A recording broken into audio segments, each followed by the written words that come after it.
पापी आदमी को पाप क्यों नहीं लगता।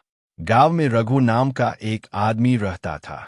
वो नशे में डूबा रहता, झूठ बोलता, दूसरों का धन हड़प लेता और जरूरतमंदों को ताने मारता। उसके चेहरे पर हमेशा हंसी रहती थी। उसके पास पैसा भी था और बीमारी कभी उसके पास नहीं फटकी। गांव के लोग कहते, कितना पाप करता है ये, फिर भी इसकी जिंदगी तो मजे में चल रही है, इसे पाप क्यों नहीं लगता। एक दिन गांव के मंदिर में एक सत्संग हुआ। एक वृद्ध संत वहां आए, गंभीर और शांत चेहरे वाले। भीड़ में से एक युवक खड़ा हुआ और बोला, महाराज, हम तो थोड़ा सा भी गलत करें तो दिल डर जाता है, लेकिन रघु जैसे पापी को तो कभी कुछ नहीं होता, क्या उसे पाप नहीं लगता। संत मुस्कुराए।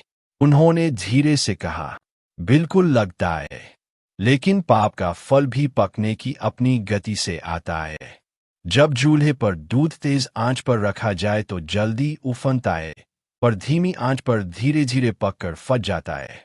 पापी का भी यही हाल होता है। उसे जो सुख दिख रहा है वो अस्थायी है, उसका हिसाब ऊपर बैठा लेखपाल रख रहा है। समय बीता।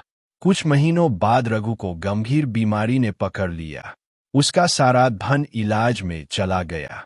परिवार और दोस्त उसे छोड़ गए।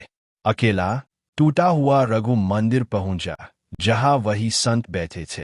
वह रो पड़ा, मुझे समझ आ गया, मेरे पाप अब लौटे हैं। संत बोले, जब तक सांस है तब तक सुधार संभव है।